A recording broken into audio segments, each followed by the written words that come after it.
السلام عليكم ورحمة الله وبركاته. إن الحمد لله نحمده ونستعينه ونستغفره ونعوذ بالله من شرور أنفسنا وسيئات أعمالنا. من يهده الله فلا مضل له ومن يضلل فلا هادي له.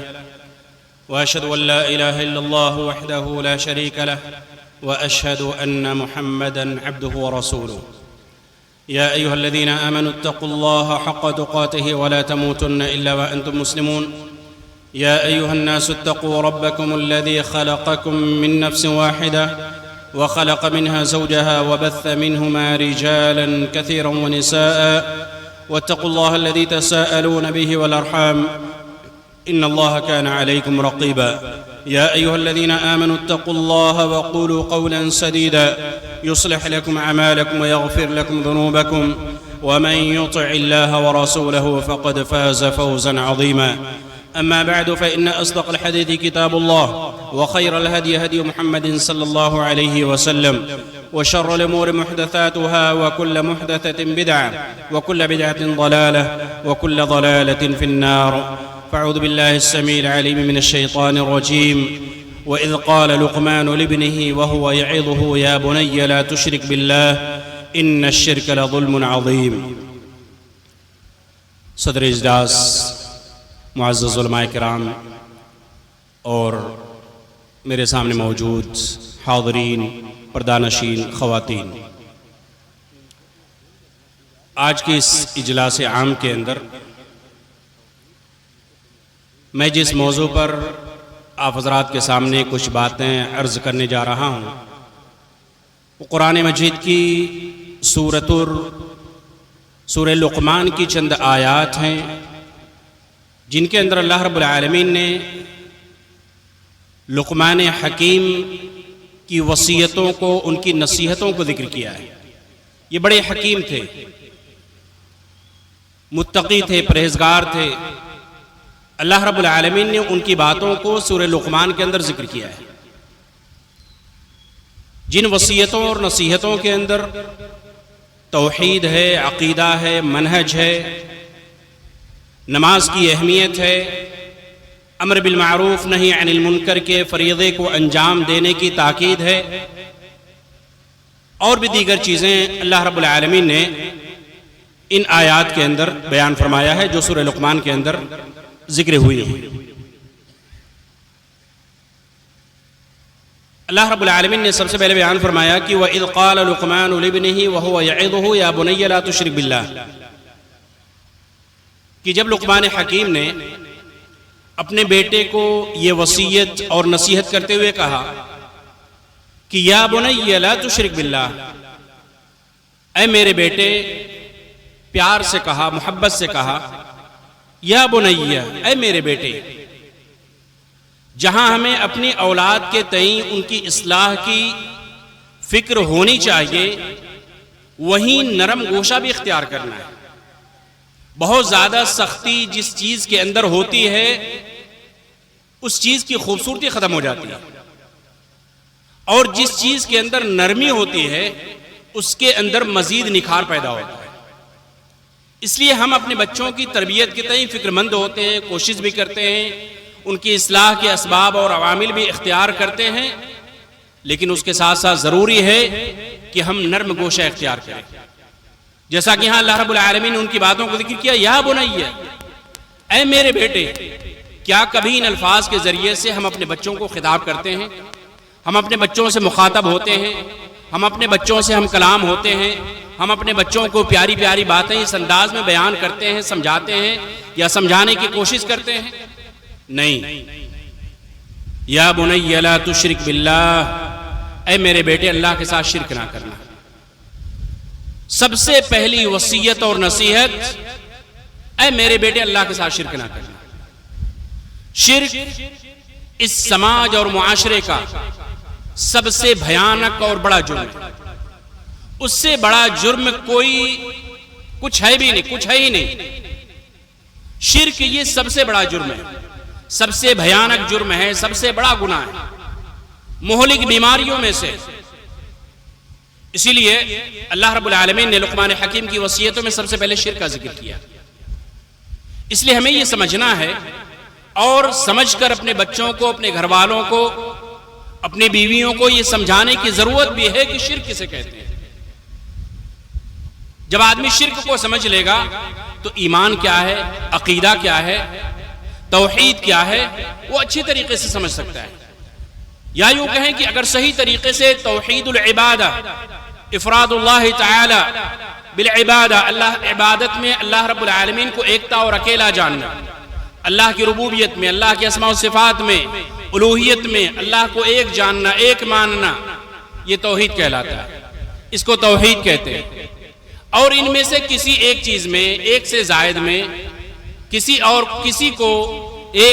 کو شریک ٹھہرا لینا، کسی اور کو واسطہ بنا لینا، کسی اور سے مانگنا، کسی اور کے سامنے جھکنا، کسی اور کے لیے نماز پڑھنا، کسی اور کے لیے قربانی کرنا، کسی اور کے لیے نذر و نیاز کرنا، کسی اور کے سامنے جھک جانا، سجدے کرنا، رکوع کرنا، قربانی کرنا، چڑھاوے چڑھانا، چادریں چڑھانا، یا جو کچھ بھی اس طریقے کی چیزیں ہو سکتی ہیں، وہ تمام کی تمام چیزیں شرک کے قبیل سے۔ اس لیے شرک کو سمجھنا بہت ضروری ہے، شرک کو جاننا بہت ضروری ہے، اور شرک سے اپنے آپ کو اور اپنے اہل ویال کو، گھر والوں کو، اپنی اولاد کو بچانا بھی ضروری ہے۔ کیوں؟ ان الشرک لظلم عظیم، یہ شرک بہت بڑا ظلم ہے، سب سے بڑا گناہ، سب سے بھیانک جرم، سب سے بڑی بیماری اس دھرتی کی اگر کوئی ہے تو وہ شرک ہے، اللہ کے ساتھ شرک کرنا۔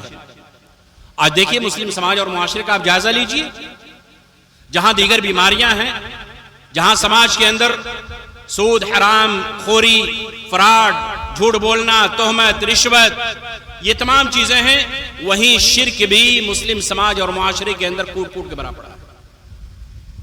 لوگ نماز پڑھتے ہیں، روزہ رکھتے ہیں، قرآن مجید کی تلاوت کرتے ہیں، نام عبداللہ، عبد الرحمن، محمد ہے، مسلم گھر گھرانے میں پیدا ہوئے، لیکن اللہ کے ساتھ شرک کر رہے ہیں، مزاروں کے چکر لگا رہے ہیں، قبروں کے مزارات کے اور قبے کے چکر لگا رہے ہیں، وہاں پر جا کر جھک رہے ہیں، چادریں چڑھا رہے ہیں، رو رہے ہیں، بلک رہے ہیں، چلا رہے ہیں، پیشانیاں رگڑ رہے ہیں، ماتھے رگڑ رہے ہیں، کس لیے؟ پریشانی دور ہو جائے، شفا مل جائے، اولاد مل جائے، اولاد درست ہو جائے، رزق میں برکت ہو جائے، بیماری جو ہے وہ دور ہو جائے۔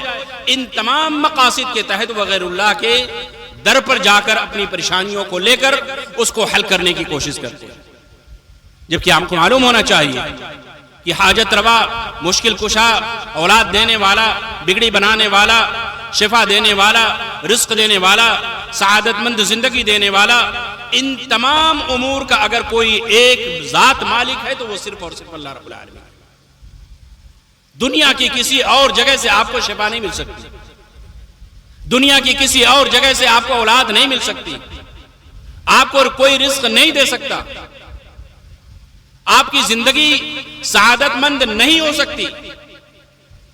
ضرورت اس بات کی ہے کہ توحید کو سمجھیے، توحید کو اپنائیے، شرک کو سمجھیے، شرک سے دور اختیار کیجیے۔ اسی لیے اللہ رب العالمین نے سب سے پہلے شرک کا ذکر کیا، ان الشرک لظلم عظیم، شرک بہت بڑا ظلم ہے، سب سے بڑا گناہ ہے۔ کتنا بڑا گناہ ہے آپ اندازہ لگائیے۔ اللہ رب العالمین نے سورہ مائدہ کے اندر، سورہ انعام کے اندر 18 نبیوں کا ایک ساتھ ذکر کیا ہے، چند آیات کے اندر 4 یا 5 آیتوں میں 18 نبیوں کا ایک ساتھ ذکر کیا ہے، ان کے نام ذکر ہیں، اور آگے بھی کیا بیان فرمایا، وَلَوْ أَشْرَكُوا لَحَبِطَ عَنْهُمْ مَا كَانُوا يَعْمَلُونَ۔ اگر یہ 18 کے 18 نبی، جبکہ ان سے ایسا نہیں ہو سکتا، اللہ نے ان کو نبی بنایا، پھر بھی اللہ رب العالمین آگے کیا کہتے ہیں، وَلَوْ أَشْرَكُوا لَحَبِطَ عَنْهُمْ مَا كَانُوا يَعْمَلُونَ۔ اگر ان انبیاء کا ذکر جن کا تذکرہ میں نے کیا ہے، اگر ان سے بھی شرک ہو جائے، یہ گھناؤنا کام ہو جائے، یہ بھیانک جرم ہو جائے، اللہ کو چھوڑ کر وہ غیروں کے در پہ چلے جائیں، تو ان کی تمام نیکیاں برباد ہو جائیں گی، تمام اعمال صالحہ ضائع اور برباد ہو جائیں گی۔ سوچیے، یہ اللہ رب العالمین نے انبیاء کے بارے میں ذکر کیا ہے کہ وَلَوْ أَشْرَكُوا، اگر وہ لوگ بھی ایسا کریں، جبکہ ان سے ایسا نہیں ہو سکتا۔ یہاں تک کہ اللہ رب العالمین نے آخری نبی جناب محمد رسول اللہ صلی اللہ علیہ وسلم کے بارے میں ذکر کیا، لَإِنْ أَشْرَكْتَ لَيَحْبَطَنَّ عَمَلُكَ وَلَتَكُونَنَّ مِنَ الْخَاسِرِينَ۔ آپ نماز پڑھ رہے ہیں، آپ روزہ رکھ رہے ہیں، آپ قرآن مجید کی تلاوت کر رہے ہیں، نفلی عبادتوں کا خوب اہتمام کر رہے ہیں، صدقہ و خیرات کر رہے ہیں، لیکن آپ عرس میں جانا نہیں چھوڑتے، آپ مزارات پہ جانا نہیں چھوڑتے، آپ کسی بابا پیر ولی کی ان کی قبروں پہ جانا نہیں چھوڑتے، تو پھر ایسی صورت میں آپ کی یہ ساری نیکیاں، سارے اعمال، ساری نیکیاں جو آپ کی نظر میں ہیں وہ سب کی سب کافور ہو جائیں گے، برباد ہو جائیں گے۔ لَإِنَّ شَرَكْتَ لَيَحْبَطَنَّ عَمَلُكَ، اے محمد صلی اللہ علیہ وسلم اگر آپ نے بھی شرک کیا، آپ سے بھی یہ غلط کام ہوا، تو پھر کیا ہوگا؟ آپ کی نیکیاں برباد ہو جائیں گے، آپ کے اعمال ضائع ہو جائیں گے اور آپ خسارہ اٹھانے والوں میں سے ہو جائیں گے۔ حضرت ابراہیم علیہ السلام جلیل القدر پیغمبر، ان ابراہیم کان امۃ قانتا للہ حنیفا، اللہ رب العالمین نے ان کو اکیلے ایک امت قرار دیا، اللہ کی عبادت کرنے والے، یکسو ہو کر اللہ کی عبادت کرنے والے، ان کی پوری زندگی توحید سے بھری پڑی۔ ابراہیم علیہ السلام اپنے اولاد کو، اپنی بیوی اسماعیل علیہ السلام کو، اپنی بیوی کو مکہ میں چھوڑ کر اللہ کے گھر کو آباد کرنے کے لیے آ رہے ہیں، تو کیا دعا کر رہے ہیں اللہ رب العالمین سے؟ وَجْنُبْنِي وَبَنِيَّ أَن نَّعْبُدَ الْأَصْنَامَ، وَجْنُبْنِي وَبَنِيَّ أَن نَّعْبُدَ الْأَصْنَامَ، اے اللہ مجھے اور میری اولاد کو بتوں کی عبادت سے، شرک سے بچا لینا۔ یہ کون دعا کر رہا ہے؟ آج ہم دعائیں نہیں کرتے اپنے آپ کے بارے میں، اپنے ایمان کی ہمیں فکر نہیں ہے، اپنے اولاد کے ایمان کو بچانے کی فکر نہیں ہے، ہمیں یہ فکر نہیں ہے کہ ہم ایمان پر جمے اور ٹٹے رہ جائیں، ہماری اولاد کی موت ایمان پر ہو، یہ فکر لائق نہیں ہے، دنیا کی فکر ہمارے پاس ہے۔ لیکن حضرت ابراہیم علیہ السلام کیا دعا کر رہے ہیں؟ وَجْنُبْنِي وَبَنِيَّ أَن نَّعْبُدَ الْأَصْنَامَ، اے اللہ مجھے اور میری اولاد کو بتوں کی عبادت سے بچا لینا۔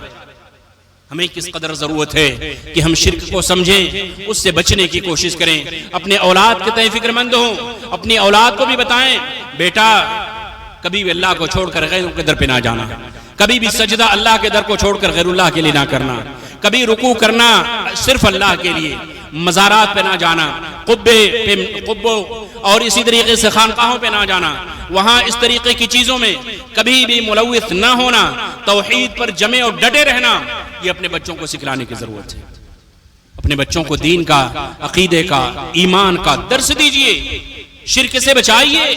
جس طریقے سے توحید کو جانے ہوئے شرک سے نہیں بچا جا سکتا، جس طریقے سے بدعات کو بیان کیے ہوئے سنت کی اہمیت کو اجاگر نہیں کیا جا سکتا، تفریق بیان نہیں کی جا سکتی، واضح نہیں کی جا سکتی، اسی طریقے سے جہاں توحید کو جاننا، سمجھنا، اس پر عمل کرنا ضروری ہے، وہیں شرک کو جاننا، بدعات اور خرافات کو جاننا، اس سے بچنا بھی ضروری ہے۔ آگے اللہ رب العالمین نے بیان فرمایا وَوَصَّيْنَا الْإِنسَانَ بِوَالِدَيْهِ حَمَلَتْهُ أُمُّهُ وَهْنًا عَلَى وَهْنٍ وَفِصَالُهُ فِي عَامَيْنِ أَنِ اشْكُرْ لِي وَلِوَالِدَيْكَ إِلَيَّ الْمَصِيرُ وَإِنْ جَاهَدَاكَ عَلَى أَن تُشْرِكَ بِي مَا لَيْسَ لَكَ بِهِ عِلْمٌ فَلَا تُطِعْهُمَا وَصَاحِبْهُمَا فِي الدُّنْيَا مَعْرُوفًا وَاتَّبِعْ سَبِيلَ مَنْ أَنَابَ إِلَيَّ ثُمَّ إِلَيَّ مَرْجِعُكُمْ فَأُنَبِّئُكُم بِمَا كُنتُمْ تَعْمَلُونَ۔ درمیان میں اللہ رب العالمین نے والدین کے ساتھ حسن سلوک کرنے کا ذکر کیا، یہ عظیم وصیت بیان فرمائی۔ وَوَصَّيْنَا الْإِنسَانَ بِوَالِدَيْهِ، ہم نے والدین کے ساتھ، ہم نے وصیت کی کہ اپنے والدین کے ساتھ حسن سلوک کرو، اچھے سے پیش آؤ، ان کی خدمت کرو، ان کے ساتھ ادب سے پیش آؤ۔ اس لیے کہ دیگر آیات میں اللہ رب العالمین نے کہیں احسانہ کا ذکر کیا ہے، کہیں پہ حسنہ کا ذکر کیا ہے، کہ والدین کے ساتھ حسن سلوک کرو، والدین کی خدمت کرو۔ والدین یہ بڑی عظیم نعمت ہے، والدین کی قدر کریں، والدین کی عزت کریں، والدین کے ساتھ ادب و احترام کے ساتھ پیش آئیں، والدین کے ساتھ کبھی بھی بدتمیزی، بدکلامی، غصے کا اظہار نہ کریں، کبھی بھی ان کے سامنے اف تک نہ کہیں، ان کے سامنے لڑائی جھگڑے نہ کریں، ان کی موجودگی میں اونچی آواز میں بات نہ کریں۔ اللہ رب العالمین قرآن مجید کے اندر بیان فرماتا ہے وَقَضَىٰ رَبُّكَ أَلَّا تَعْبُدُوا إِلَّا إِيَّاهُ وَبِالْوَالِدَيْنِ إِحْسَانًا إِمَّا يَبْلُغَنَّ عِندَكَ الْكِبَرَ أَحَدُهُمَا أَوْ كِلَاهُمَا فَلَا تَقُل لَّهُمَا أُفٍّ وَلَا تَنْهَرْهُمَا وَقُل لَّهُمَا قَوْلًا كَرِيمًا، کہ والدین ان کے ساتھ تم حسن سلوک کرو، اچھا سلوک کرو، اچھا برتاؤ کرو، اور جب دونوں میں سے کوئی ایک یا دونوں بڑھاپے کی عمر کو پہنچ جائیں فلا تقل لهما اف، ان کو اف تک نہ کہو۔ یہ سب سے ادنا درجہ ہے والدین کے ساتھ بے ادبی کا، والدین کی نافرمانی کا، والدین کے ساتھ بے ادبی کا، یہ سب سے ادنا درجہ ہے۔ لفظ اف کوئی بھی بات چیت ہو رہی، کوئی بھی فیصلہ ہے، کچھ ہے، آپ کہیں یہ کیا بات کر رہے ہیں آپ، مجھے یہ پسند نہیں ہے، یہ کیا بات کر رہے ہیں آپ، یہ کون سا فیصلہ ہے آپ کا، میں آپ کی بات کو تسلیم، لفظ اف صرف اپنے چہرے سے، اپنے جسم سے یہ ظاہر کر دیں کہ مجھے آپ کی بات پسند نہیں۔ فلا تقل لهما اف، اللہ کا حکم ہے، امر ہے، حکم ہے، فلا تقل لهما اف، ان کو اف تک نہ کہو، لفظ اف نہیں کہنا۔ لیکن آج مسلم سماج میں دیکھیے نوجوان نسل والدین سے لڑائی جھگڑا کرنا، بدتمیزیاں کرنا، بدکلامیاں کرنا، ان کی موجودگی میں اونچی آواز میں بات کرنا، گھر سے نکالنے کی دھمکی دینا، خرچے پانی بند کرنے کی دھمکی دینا، دوا علاج کا بندوبست نہ کرنا، رہنے سہنے کا اچھا انتظام نہ کرنا، یہ آج مسلم سماج کے، مسلم معاشرے کا ایک بڑا المیہ ہے۔ نوجوانوں کے اندر یہ برائیاں کوٹ کوٹ کر بڑی پڑی ہیں، چاہے وہ شادی شدہ ہوں چاہے غیر شادی شدہ ہوں۔ غیر شادی شدہ لڑکے 12 بجے رات تک، 2 بجے رات تک، 1 بجے رات تک، 11 بجے رات تک جاگتے ہیں، گیم کھیلتے ہیں، کرکٹ کھیلتے ہیں، موبائل میں بزی رہتے ہیں، انٹرنیٹ کی دنیا میں بزی ہوتے ہیں۔ جب وہی بچے گھر جاتے ہیں، ماں ڈانٹتی ہے، منع بھی کرتی ہے، لیکن وہی بچے اپنی ماں کے ساتھ، اپنی والدہ کے ساتھ بدتمیزی کرتے ہیں، اونچی آواز میں بات کرتے ہیں، دھمکیاں دیتے ہیں، اور نہ جانے کون کون سی باتیں کرتے ہیں۔ اللہ رب العالمین کیا کہتے ہیں؟ فَلَا تَقُلْ لَهُمَا اُفْ، ان کو اف تک نہ کہو، وَقُلْ لَهُمَا قَوْلًا كَرِيمًا، ان سے نرم لہجے میں بات کرو، اچھے انداز میں گفتگو کرو۔ وَاخْفِضْ لَهُمَا جَنَاحَ الذُّلِّ مِنَ الرَّحْمَةِ وَقُلْ رَبِّ ارْحَمْهُمَا كَمَا رَبَّيَانِي صَغِيرًا۔ یاد کرو بچپن کو، جب تم ماں کے پیٹ میں تھے، حَمَلَتْهُ أُمُّهُ وَهْنًا عَلَى وَهْنٍ، ایک ماں تکلیف در تکلیف، مصیبت در مصیبت، مصیبت پہ مصیبت، پریشانی پہ پریشانی جھیل کر تمہاری تربیت کیا ہے، تم کو برداشت کیا ہے۔ کتنی مصیبتیں ایک ماں جھیلتی ہے۔ آج دنیا کے اندر، آج ہمارے اس دور کے اندر بڑی آسانیاں ہیں، ہر چیز پیسے پہ ساری آسانیاں موجود ہیں، چاہے وہ علاج کا مسئلہ ہو، بچوں کی تربیت کا مسئلہ ہو، چاہے وہ کھانے پینے کا مسئلہ ہو، دوا علاج کا مسئلہ ہو، کسی بھی طریقے کی آرام و آرائش کے سارے بندوبست آج موجود ہیں۔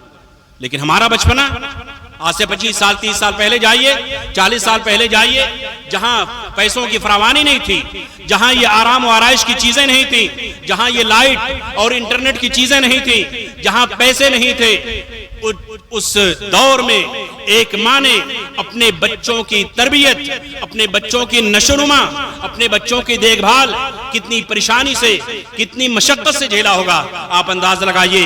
آج دوا علاج آپ کے قدم قدم پہ موجود ہیں، ڈاکٹر موجود ہیں، فون سے رابطہ کر لیتے ہیں، کیا کرنا ہے کیا نہیں کرنا ہے۔ اس زمانے میں کوئی چیز موجود نہیں تھی، اس زمانے میں یہ ساری چیزیں دستیاب نہیں تھی۔ ایک ماں نے کتنی تکلیفیں جھیلی ہوں گی۔ حملتہ امہ وہنا علی وہن، 2 سال تک تمہیں دودھ پلایا، 9 مہینے کی حمل کی مدت، وضع حمل، پریشانی، رات کا سونا، دن کا سکون، رات کا چین، ساری چیزیں ایک ماں نے قربان کیا۔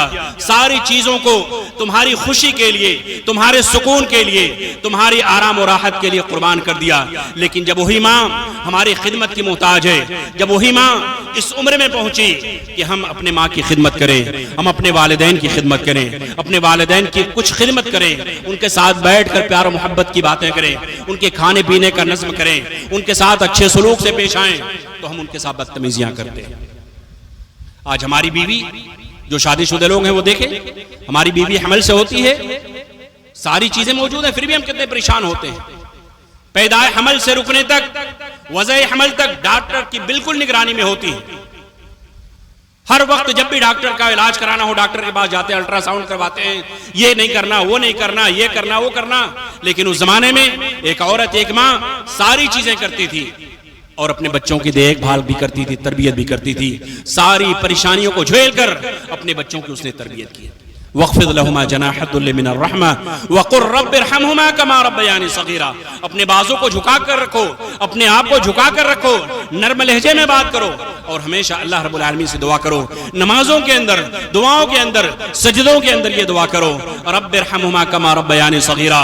اے اللہ، جس طریقے سے بچپن میں انہوں نے ہمارے اوپر رحم کیا، اے اللہ جس طریقے سے بچپن میں انہوں نے ہمیں چلنا سکھایا، پڑھنا سکھایا، بولنا سکھایا، معاشرے میں ہمارا تعارف کرایا، ہم کچھ بھی نہیں جانتے تھے، اے اللہ اسی طریقے سے بڑھاپے کے عالم میں ہمارے والدین پر رحم فرما، ہمارے والدین پر اپنی خاص رحمت نازل فرما۔ یہ دعا کرنے کی ضرورت ہے، رب ارحمہما کما ربیانی صغیرا، اے اللہ ہمارے والدین پر رحم فرما جس طریقے سے بچپن میں انہوں نے ہمارے اوپر رحم فرمایا۔ تو والدین کی نافرمانی یہ آج معاشرے کا بہت بڑا ناصور ہے۔ والدین کی نافرمانی کو نافرمانی نہیں سمجھا جاتا، گناہ نہیں سمجھا جاتا۔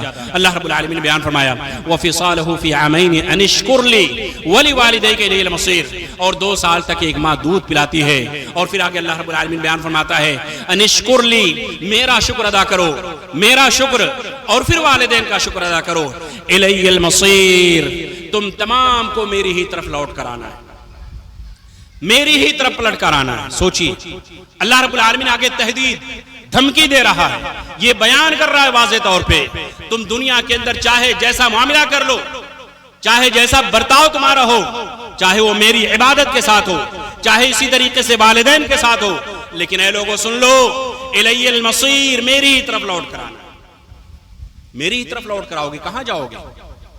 اس دن اللہ رب العالمین تمہیں بتلائے گا کہ تم نے دنیا کے اندر کیا کیا، تم نے شرک کیا یا ایمان پر باقی رہے۔ توحید پر رہو گے تو اس کا انعام ملے گا، شرک پر رہو گے تو اس کا خمیازہ مرنے کے بعد بھگتنا پڑے گا، والدین کی خدمت کرو گے تو مرنے کے بعد اس کا انعام ملے گا، والدین کی نافرمانی کرو گے تو دنیا کے اندر بھی سزا مل سکتی ہے، اور آخرت کی سزا تو اللہ رب العالمین نے آخرت کی سزا کو برقرار رکھا ہے۔ اس لیے اللہ کی عبادت کیجئے، اللہ کی عبادت کے ساتھ شرک نہ کریں، اور والدین یہ بڑی عظیم نعمت ہے۔ اللہ کے نبی علیہ السلام نے ارشاد فرمایا رضا الرب فی رضا الوالد وسخط الرب فی سخط الوالد، اگر والد ناراض ہیں تو اللہ بھی ناراض، اور والد راضی ہیں تو اللہ بھی راضی ہے۔ الوالد اوسط ابواب الجنہ، والد یہ جنت کے دروازوں میں سے بیچ کا دروازہ ہے، چاہو تو اس کی حفاظت کرو، چاہو تو اس کو ضائع کر دو۔ میرے بچوں، نوجوانوں، والدین کی نافرمانی نہ کرو۔ والدین سے اگر ناراض ہو یا والدین تم سے ناراض ہیں، وقت ہے ان کو منا لو، وقت ہے ان کو راضی کر لو، جھک جاؤ ان کے سامنے، منا لو ان کو۔ والدین ہیں نرم پڑ جائیں گے، نرم گوشے سے، محبت سے، حکمت سے، اچھے انداز میں اپنے والدین کو راضی کر لو، والدین کے ساتھ اس نے سلوک کرو، والدین کو راضی کر لو، ورنہ ہم تمام کو اس دنیا سے جانا ہے، مرنے کے بعد اللہ کے حضور حاضر ہو جانا ہے۔ الی المصیر، اور آگے اللہ رب العالمین بیان فرماتا ہے وَإِن جَاهَدَاكَ عَلَىٰ أَن تُشْرِكَ بِي مَا لَيْسَ لَكَ بِهِ عِلْمٌ، لیکن اگر یہی والدین یہ کوشش کریں کہ تم میرے ساتھ شرک کرو تو تم ان کی باتوں کو نہ ماننا۔ یہ یاد رکھیں، اگر والدین آپ کے کہتے ہیں یا ماں آپ کی کہتی ہے چلو فلاں بابا کے پاس، چلو فلاں پیر کے پاس، وہاں کی تعویذ بڑی اچھی ہوتی ہے، وہاں کے مولوی صاحب یا قاری صاحب گنڈے تعویذ بڑے اچھے دیتے ہیں، وہاں مزار پہ اتنے ہفتے چکر لگانے سے شفا مل جاتی ہے، اولاد مل جاتی ہے۔ میرے بچوں، نوجوانوں، کبھی بھی والدین کی بات نہ ماننا۔ والدین کی خدمت کرنی ضروری ہے، والدین کے ساتھ حسن سلوک ضروری ہے، لیکن جہاں والدین یہ حکم دیں کہ اللہ کے ساتھ شرک کرو، وہاں والدین کی فرمانبرداری نہیں ہے۔ وَإِن جَاهَدَاكَ عَلَىٰ أَن تُشْرِكَ بِي مَا لَيْسَ لَكَ بِهِ عِلْمٌ فَلَا تُطِعْهُمَا، والدین کی فرمانبرداری نہیں کرنی ہے۔ کیوں؟ اس لیے کہ اللہ کے نبی علیہ السلام نے حدیث کے اندر بیان فرمایا لا طاعت لمخلوق فی معصیت الخالق، جہاں رب کی نافرمانی ہو رہی ہو وہاں کسی مخلوق کی فرمانبرداری نہیں کی جائے گی۔ یہ شرک ہے، شرک کی طرف والدین بلا رہے ہیں، ہم نہیں مانیں گے، ہم ان کی بات کو تسلیم نہیں کریں گے، والدین کے ساتھ اس نے سلوک کریں گے۔ وَصَاحِبْهُمَا فِي الدُّنْيَا مَعْرُوفًا وَاتَّبِعْ سَبِيلَ مَنْ أَنَابَ إِلَيَّ، والدین کے ساتھ اچھا سلوک کرو۔ والدین اگر آپ کے غیر مسلم بھی ہیں، مثال کے طور پہ کوئی شخص دائرہ اسلام میں داخل ہوتا ہے، اس کے والدین نان مسلم ہیں، والدین کی خبرگیری کرنا، خدمت کرنا، رہنے سہنے کا انتظام کرنا، کھانے پینے کا انتظام کرنا بچے کے اوپر ضروری ہے۔ ثم الی مرجعکم فانبئکم بما کنتم تعملون، اللہ رب العالمین کہتا ہے پھر تمام لوگ میری ہی طرف لوٹائے جاؤ گے، میری ہی طرف تم تمام کو آنا ہے، پھر اس کے بعد میں خبر دوں گا، پھر اس کے بعد میں تمہارے ایک ایک عمل کے بارے میں میں تمہارے سامنے واضح چیزوں کے ساتھ میں بیان کر دوں گا کہ تم نے دنیا کے اندر کیا کیا، کیا تمہاری اچھائیاں رہیں، کیا برائیاں رہیں۔ فَمَن يَعْمَلْ مِثْقَالَ ذَرَّةٍ خَيْرًا يَرَهُ وَمَن يَعْمَلْ مِثْقَالَ ذَرَّةٍ شَرًّا يَرَهُ۔ دنیا کے اندر چھپ کر اکیلی کوٹری میں گناہ کرنے والوں، اللہ سے ڈر جاؤ، اللہ کا خوف کھاؤ۔ اللہ تعالیٰ کہتا ہے فَمَن يَعْمَلْ مِثْقَالَ ذَرَّةٍ خَيْرًا يَرَهُ، ذرہ کے برابر بھی اگر خیر ہے، نیکی ہے، بھلائی ہے، تو وہ بھی اللہ رب العالمین آپ کی نظروں کے سامنے کر دے گا، آپ کو اس کا بہترین بدلہ مل کر رہے گا۔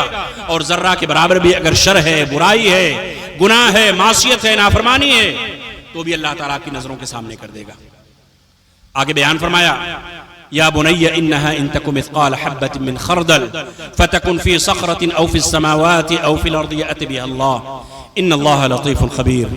اے میرے بیٹے، اے میرے بیٹے، انہا ان تک مثقال حبۃ من خردل، اللہ کی عظمت، اللہ کا خوف، خشیت الہی، اللہ قادر ہے۔ وَأَنَّ اللَّهَ قَدْ أَحَاطَ بِكُلِّ شَيْءٍ عِلْمًا، اللہ کے علم سے کوئی جگہ خالی نہیں۔ وَلَا يُحِيطُونَ بِشَيْءٍ مِّنْ عِلْمِهِ، لیکن اس کے علم کو کوئی شخص احاطہ نہیں کر سکتا۔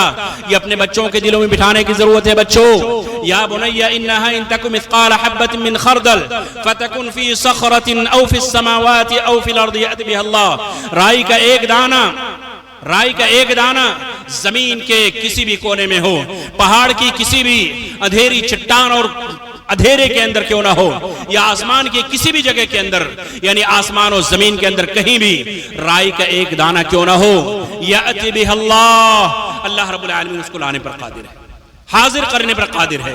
یہ بچوں کے دلوں میں بٹھانے کی ضرورت ہے۔ آج ہم بچوں کو ڈانٹتے ہیں، مارتے ہیں، لیکن اس جانب، اس ناحیے سے ہم بچوں کی تربیت نہیں کرتے۔ بچے اگر تم اکیلے میں ہو، تنہائی میں گناہ کر رہے ہو، غلط کام کر رہے ہو، انٹرنیٹ پر تم گوگل پر جا کر کوئی غلط کام کر رہے ہو، اندھیری کوٹری کے اندر ہو، روم کے اندر اکیلے ہو، کوئی نہیں دیکھ رہا ہے، لیکن اللہ ان تمام چیزوں پر قادر ہے۔ اللہ تمہاری ایک ایک حرکات و سکنات پر قادر ہے۔ اس لیے اللہ سے ڈرو، اللہ کا خوف کھاؤ، تقوی اختیار کرو، الہیت، خشیت الہی، اللہ کا ڈر، خوف، تقوی، تنہائی میں گناہ کرنے سے بچو۔ اتق اللہ حیثما کنت، تم جہاں کہیں بھی رہو، ہر حال میں اللہ رب العالمین سے ڈرو۔ یہ بچوں کے دلوں میں بٹھانے کی ضرورت ہے۔ بچوں کے دلوں میں اللہ کا خوف، اللہ کی عظمت، اللہ کے بارے میں، اللہ کی معرفت، یہ تمام چیزیں بچوں کے دلوں میں بٹھانے کی ضرورت ہے، تاکہ بچے جب رب کی نافرمانی کرنے کے لیے جائیں، کہیں غلط کام کرنے کے لیے جائیں، حرام خوری کریں، چوری یا اس طریقے کی چیزیں ہوں، ان کے دلوں میں فوراً یہ شعور آ جانا چاہیے کہ میرا رب تو مجھے دیکھ رہا ہے، دنیا نہیں دیکھ رہی ہے لیکن اللہ تو دیکھ رہا ہے، میرا خالق و مالک مجھے دیکھ رہا ہے، اس کی نظروں سے کوئی چیز اوجھل نہیں ہے۔ یہ خوف، یہ خشیت، یہ احساس، یہ شعور ہمیں اپنے بچوں کے دلوں میں اٹھانے کی ضرورت ہے۔ اور آگے اللہ رب العالمین نے بیان فرمایا یا بنی اقم الصلاة وأمر بالمعروف وانهى عن المنکر واصبر على ما اصابك ان ذلك من عزم الامور۔ اے میرے بیٹے، نماز قائم کر، نماز قائم کر۔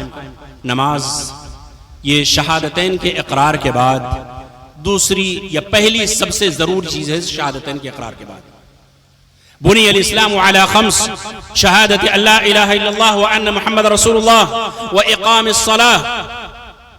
کلمہ شہادت کے اقرار کے بعد، اللہ ہی عبادت کے لائق، محمد رسول اللہ صلی اللہ علیہ وسلم کی رسالت کے اقرار کے بعد نماز یہ سب سے ضروری چیز ہے جو بندوں کے اوپر ضروری ہوتی ہے، عائد ہوتی ہے، فرض ہوتی ہے۔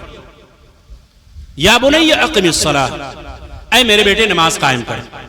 آج دیکھیں جہاں عقیدے میں خلل ہے، عقیدے میں کمیاں ہیں، خرابیاں ہیں، لوگ شرک میں ملوث ہیں، وہیں جو عقیدے میں درست اور صحیح ہیں، نمازوں کے اندر خلل ہے۔ نماز کی پابندی نہیں، نماز کی حفاظت نہیں، نماز کے پڑھنے کے لیے ہمارے پاس فرصت نہیں، دنیاوی مصروفیات ہمارے پاس ہیں، دنیا کی مشغولیات ہیں ہمارے پاس، بزنس ہے، ڈیوٹی ہے اور دیگر امور ہیں، لیکن اگر موقع نہیں ہے، فرصت نہیں ہے تو نماز کی فرصت نہیں۔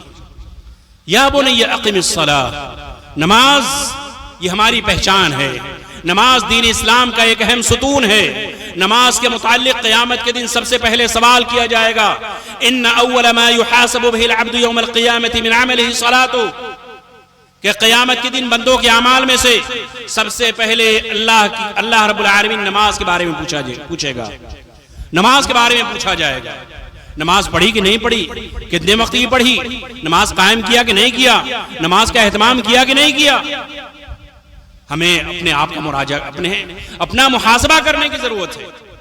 نمازوں کے بارے میں اپنے آپ کو جانچنے اور پرکھنے کی ضرورت ہے.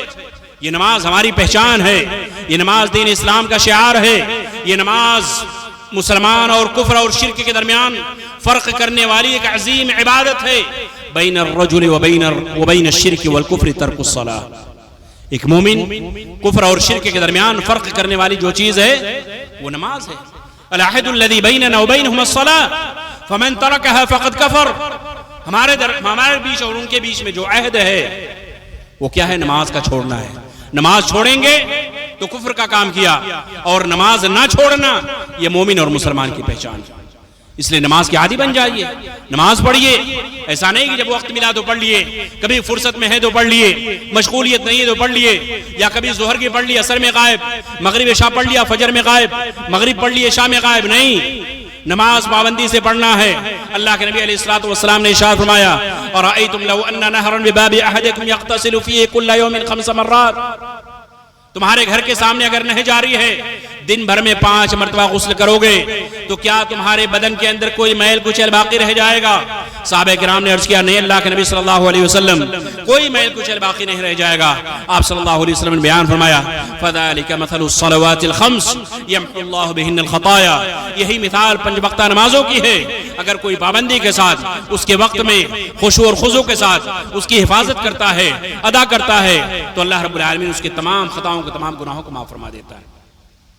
اللہ کے نبی علیہ الصلوۃ والسلام نے حدیث کے اندر ارشاد فرمایا کہ جو شخص ان نمازوں کی حفاظت کرتا ہے، نمازوں کو قائم کرتا ہے، نمازوں کو ادا کرتا ہے، تو اللہ رب العالمین نے اللہ کے نبی صلی اللہ علیہ وسلم بیان فرمایا یہی نماز اس کے لیے نور اور روشنی کا کام کرے گی. یہی نماز اس کے لیے نجات اور دلیل کا کام کرے گی. یہی نجات آپ کی کامیابی کا راستہ کھولے گی. لیکن جس نے حفاظت نہیں کیا، نمازوں کی پابندی نہیں کی، نماز نہیں پڑھی، کبھی پڑھ لیا کبھی نہیں پڑھی، کبھی سستی کیا، کبھی تاخیر سے پڑھا، اللہ کے نبی علیہ الصلوۃ والسلام ارشاد فرماتے ہیں: وَمَن لَّمْ يُحَافِظْ عَلَيْهَا لَمْ يَكُن لَّهُ نُورٌ وَلَا بُرْهَانٌ وَلَا نِجَاةٌ يَوْمَ الْقِيَامَةِ. جو ان نمازوں کی حفاظت نہیں کرے گا، نمازوں کی پابندی نہیں کرے گا، تو یہ نماز قیامت کے دن نہ اس کے لیے نور کا کام کرے گی، نہ روشنی کا کام کرے گی، نہ نجات کا ذریعہ اور سبب بنے گی، نہ یہ نماز اس کے لیے دلیل اور برہان بنے گی. وَيَوْمَ الْقِيَامَةِ وَهُوَ يَوْمَ الْقِيَامَةِ مَعَ قَارُونَ وَهَامَانَ وَفِرْعَوْنَ وَأُبَيِّ بن خلف. قیامت کے دن ایسے لوگوں کا حشر کن کے ساتھ ہوگا؟ کن کے ساتھ ہوگا؟ فرعون کے ساتھ، حامان کے ساتھ، قارون کے ساتھ، ابی بن خلف کے ساتھ. والعیاذ باللہ. بے نمازی کن کی صفوں میں ہوں گے؟ کن کی صفوں میں ہوں گے؟ ذرا غور کیجئے. اے نماز پڑھنے نہ پڑھنے والے میرے عزیز ساتھیوں، نوجوانوں، دوستو، آپ غور کرو. اللہ کے نبی علیہ الصلوۃ والسلام نے ارشاد فرمایا بے نمازی جو نمازوں کی حفاظت نہیں کرتا، نمازوں کی پابندی نہیں کرتا، قیامت کے دن وہ فرعون کے ساتھ ہوگا، فرعون کی لائن میں ہوگا، فرعون کے سب میں ہوگا، قارون کے ساتھ ہوگا، حامان کے ساتھ ہوگا، ابی بن خلف کے ساتھ ہوگا. والعیاذ باللہ. نمازوں کی پابندی کیجیے. اللہ رب العالمین نے قرآن مجید کے اندر بیان فرمایا فی جنات یتساءلون عن المجرمین ما سلککم فی سقر قالوا لم نکن من المصلین. نمازوں کی پابندی نہ کرنا یہ جہنم میں جانے کا سبب ہے. جنتی جہنمیوں سے سوال کریں گے تم جہنم میں کیوں چلے گئے؟ جہنمی کیا جواب دیں گے؟ لم نکن من المصلین، ہم نمازی نہیں تھے، نماز نہیں پڑھتے تھے. نمازی بن جائیے، اپنے بچوں کو بھی نماز پڑھائیے، نماز پڑھنے کا حکم دیجئے. وَأَمُرْ أَهْلَكَ بِالصَّلَاةِ وَاصْطَبِرْ عَلَيْهَا. اپنے گھر والوں کو نماز کا حکم دو اور اسی پر جم جاؤ، ڈٹ جاؤ. اللہ کے نبی علیہ الصلوۃ والسلام نے ارشاد فرمایا مُرُوا أَوْلَادَكُمْ بِالصَّلَاةِ وَهُمْ أَبْنَاءُ 7 سنين وَاضْرِبُوهُمْ عَلَيْهَا وَهُمْ أَبْنَاءُ 10. بچے آج ہم بچوں کی دنیاوی تربیت خوب کرتے ہیں، تعلیمی تربیت خوب کرتے ہیں. بچے انٹرمیڈیٹ میں پڑھ رہے ہیں، کانوینٹ میں پڑھ رہے ہیں، نرسری میں پڑھ رہے ہیں، دیگر کالجوں اور اسکولوں میں پڑھ رہے ہیں. بچوں کا اسکول اگر 5 بجے ہے، 6 بجے گاڑی آ جاتی ہے، ہم بچوں کی ذہنی تربیت کرتے ہیں. اے بچے جلدی سو جاؤ، صبح اٹھنا ہے، اسکول کی تیاری کرنی ہے، بس آئے گی، بس چھوٹ جائے گی، تمہاری غیر حاضری لگ جائے گی، ڈانٹ پڑے گی، اسکول کی طرف سے غیر حاضری کا میسج آ جائے گا، تمہارے نمبر کم ہو جائیں گے، تم اسکول میں پیچھے ہو جاؤ گے. اس طریقے سے ہم اپنے بچوں کی ذہنی تربیت کرتے ہیں. دنیاوی اعتبار سے لیکن دینی اعتبار سے اللہ کے نبی علیہ الصلوۃ والسلام نے ارشاد فرمایا مروا اولادکم بالصلاۃ وهم ابناء 7 سنین، جب بچے 7 برس کے ہو جائیں، 7 سال کے ہو جائیں تو ان کو نماز کا حکم دو، نماز کی طرف لے کر جاؤ۔ لیکن افسوس کا مقام ہے جب والدین ہی بے نمازی ہیں، والدین ہی نماز نہیں پڑھتے، والد صاحب ہی نماز کی طرف نہیں جائیں گے تو یہ بچے مسجد کا رخ کیسے کریں گے؟ مروا اولادکم بالصلاۃ وهم ابناء 7 سنین، 7 سال کے ہو جائیں تو نماز کا حکم دو، اور جب 10 برس کے ہو جائیں تو نماز چھوڑنے پر تادیباً ان کو ہلکی ضرب بھی لگائی جا سکتی ہے، ان کو پیٹا بھی جا سکتا ہے، ان کو مارا بھی جا سکتا ہے۔ لیکن آج گھر میں کوئی معمولی سی چیز ٹوٹ جائے ہم بچوں کو مارنے لگتے ہیں، بچوں کو مارتے ہیں، بچے نے اسکول کا ہوم ورک نہیں کیا ہم بچوں کو ڈانٹتے ہیں، مار بھی دیتے ہیں، لیکن بچہ پورے ہفتے بے نمازی، پورے مہینے مسجد کا رخ نہیں کرتا، پورے سال صرف رمضان کا نمازی ہے، صرف جمعہ کا نمازی ہے۔ ہم بچوں کو کبھی سمجھاتے نہیں، بچوں کو کبھی ہم ذہنی تربیت نہیں کرتے، اسلامی تربیت نہیں کرتے، اور جس آگ سے بچنے کا اللہ رب العالمین نے حکم دیا یا ایھا الذین آمنوا قوا انفسکم واہلیکم نارا وقودها الناس والحجارہ، اس آگ سے بچا لو جس آگ کا ایندھن انسان اور پتھر ہے، اس آگ سے بچانے کی ہم اپنے بچوں کی فکر نہیں کرتے۔ دنیاوی فکر ہے، دنیا بنانے کی فکر ہے، لیکن آخرت کی فکر ہمارے پاس نہیں ہے۔ آخرت کی زندگی سمر جائے، جب قبر میں منکر نکیر سوال کریں، فرشتے آئیں سوال کریں من ربکا وما دینکا ومن نبیکا، یہ سوال اور اس کا جواب آپ کو مکتب میں ملے گا۔ وہ جو بچے جب مکتب میں پڑھنے کے لیے جاتے ہیں وہاں پہ اس کا جواب ملے گا، لیکن افسوس کا مقام ہے آج گاؤں گاؤں قریہ قریہ مکاتب بند ہو رہے ہیں، بند ہو چکے ہیں، دین کی بنیادی تعلیمات بچوں کے پاس نہیں ہیں، عقیدہ نہیں ہے، کلمہ طیبہ کا معنی اور مفہوم ان کو معلوم نہیں ہے، نماز کتنے وقت پڑھی جانی چاہیے معلوم نہیں ہے، نماز کی اہمیت کیا ہے، ہمارے نبی کا نام کیا ہے، ہمارے رسول کا نام کیا ہے، ہمارے دین کی اہمیت کیا ہے، ہمارا دین کتنا عظیم و عزیز ہے، اس کے بارے میں ہمارے بچوں کو علم نہیں۔ کیوں؟ اس لیے کہ ہمارے بچوں نے بچپن میں مدرسے کا رخ نہیں کیا، مکتب کا رخ نہیں کیا۔ جب بچہ 4 سال کا ہوا تو ہم نے اسکول میں ڈال دیا، کانوینٹ میں ڈال دیا، نرسری میں ڈال دیا، بچہ ہندی پڑھ رہا ہے، انگلش پڑھ رہا ہے، لیکن مکتب کی تعلیم، مدرسے سے ہم نے اس کو دور رکھا، مولوی کے اور مدرسے کی تعلیم سے ہم نے اس کو دور رکھا۔ افسوس کا مقام ہے، اپنی اولاد کو جہنم کی آگ سے بچا لو، اپنی اولاد کی دینی تربیت کرو، دنیاوی تربیت بھی کیجئے، بچوں کو انجینئر بنائیے، ڈاکٹر بنائیے، بزنس مین بنائیے، تاجر بنائیے، لیکن اگر آپ دنیاوی دینی اعتبار سے مکمل کٹ کر اگر آپ اپنے بچوں کی صرف دنیاوی تربیت کر رہے ہیں تو یہ بچے کیا ہیں؟ یہ اولاد خسارے کا باعث ہے، یہ اولاد خسارے کا باعث ہے۔ اس لیے یا بنی اقم الصلاۃ، اے میرے بیٹے نماز قائم کرو، یا بنی اقم الصلاۃ وامر بالمعروف وانہی عن المنکر واصبر علی ما اصابک۔ امر بالمعروف نہی عن المنکر، یہ بڑا عظیم فریضہ ہے، بہت ہی اہم کام ہے۔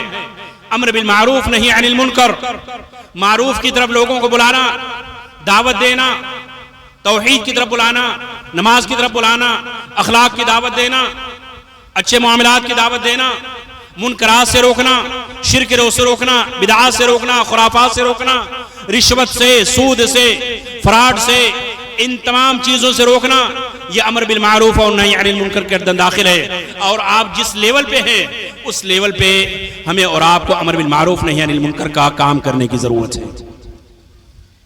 وَأَمُرْ بِالْمَعْرُوفِ وَانْهَ عَنِ الْمُنْكَرِ وَاصْبِرْ عَلَى مَا أَصَابَكَ۔ امر بالمعروف کے اندر سب سے عظیم چیز کیا ہے؟ توحید ہے، ایمان ہے۔ سب سے پہلے ایمان کی طرف دعوت دیا جائے گا، سب سے پہلے توحید کی دعوت دی جائے گی۔ لیکن آج سماج اور معاشرے کے اندر ایسی جماعت ہے جو اخلاق کی طرف دعوت دیتی ہے، اخلاق بہتر کر لو، معاملات درست کر لو، نماز پڑھ لو، نماز کی طرف آ جاؤ، لیکن عقیدہ کیا ہے، ایمان کیا ہے، شرک سے بچانا اس کی فکر نہیں ہے، توحید کی دعوت نہیں ہے، شرک سے بچانے کی دعوت نہیں ہے، شرک سے ڈرانے کی دعوت نہیں ہے، صرف اخلاق اور نماز کی طرف دعوت دینا یہ کامیابی نہیں ہے۔ سب سے پہلی دعوت توحید کی دعوت ہونی چاہیے، سب سے پہلی دعوت ایمان اور کلمہ توحید کی دعوت ہونی چاہیے، اس لیے کہ تمام عبادتوں کا انحصار، تمام عبادتوں کی قبولیت کا دار و مدار وہ ایمان اور عقیدہ توحید پر۔ وَأَمُرْ بِالْمَعْرُوفِ وَانْهَ عَنِ الْمُنْكَرِ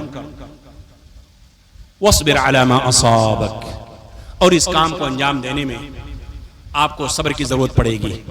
آپ صبر کیجیے.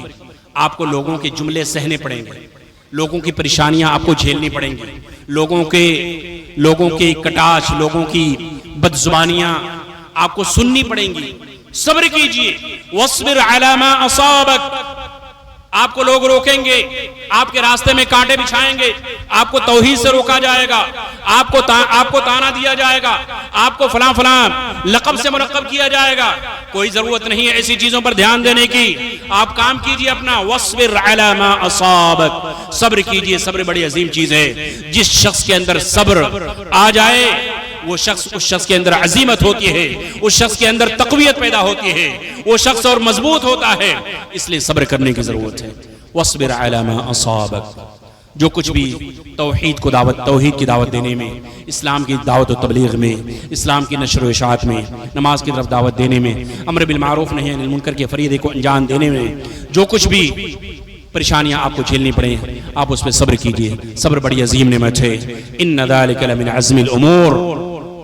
اور بھی کچھ چیزیں ہیں. بہرحال یہ چند وصیتیں اور نصیحتیں تھیں جو لقمان حکیم کی اللہ رب العالمین نے سورہ لقمان کے اندر ذکر کیا ہے. اس کو ہمیں بھی پڑھنے کی ضرورت ہے. ہر والدین کو پڑھنے کی ضرورت ہے. اس کا ترجمہ پڑھیے, اس کی تفسیر پڑھیے, اس کی علماء نے اس کے اندر جو اقوال سلف سے ذکر کیے ہیں اس کو پڑھیے, اور اپنی آپ کی اصلاح کیجیے, اپنے بچوں کی اصلاح کیجیے, اپنے بچوں کی دینی تربیت کیجیے, والدین کی خدمت کیجیے. والدین اگر موجود ہیں یہ بڑی عظیم نعمت ہے, ان کی قدر کیجیے. اللہ رب العالمین سے دعا ہے کہ اللہ تعالی ہم تمام کو کہنے سننے سے زیادہ عمل کرنے کی توفیق عطا فرمائے. جو کچھ بھی باتیں عقیدے سے, توحید سے, والدین کی خدمت, والدین کے ساتھ حسن سلوک, نماز اور دیگر امور کے تعلق سے بیان کی گئی ہیں, اللہ رب العالمین ہم تمام لوگوں کو عمل کرنے کی توفیق عطا فرمائے. اور جن لوگوں نے بھی اس طریقے کے پروگرام میں محنت کیا ہے, کوشش کی ہے, کسی بھی طریقے کا تعاون ہے, اللہ رب العالمین سب کو جزائے خیر عطا فرمائے. بڑی خوشی کی بات الحمدللہ اس بارش کے موسم میں الحمدللہ وقت پر بارش بند ہوئی اور یہ اجلاس عام بڑی کامیابی کے ساتھ آگے بڑھ رہا ہے. کافی لوگ الحمدللہ اس پروگرام کو سننے کے لیے آئے, خواتین بھی ہیں, بچے بھی ہیں, نوجوان بھی ہیں اور دیگر تمام لوگ بھی ہیں. اللہ رب العالمین سب کو جزائے خیر عطا فرمائے. لیکن یاد رکھیں, جلسے میں آنا, صرف آ جانا, علماء کی باتیں سننا اور جا کر پھر فجر کی نماز سے گول ہو کر سو جانا, یا یہاں سے جاتے جاتے تمام باتوں کو گول کر جانا یا انسنی کر جانا, یہ کامیابی کی دلیل نہیں ہے. بلکہ یہاں سے جو بھی باتیں علماء کے بیانات قرآن و حدیث کی روشنی میں آپ سن کر جائیں, اس پر عمل کریں, کوشش کریں, عمل کرنے کی کوشش کریں, اس کو دوسروں تک پہنچائیں. یہ آپ کے لیے صدقہ جاریہ ہوں گی, آپ بھی اجر کے مستحق ہوں گے. اس لیے مکمل کوشش کریں, جو بھی باتیں قرآن و حدیث کے بیان کی جائیں اس پر عمل کرنے کی کوشش کریں. اللہ رب العالمین ہم تمام کو توفیق عطا فرمائے. آمین ثم آمین.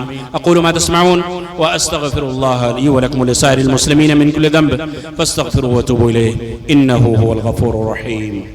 جزاك الله.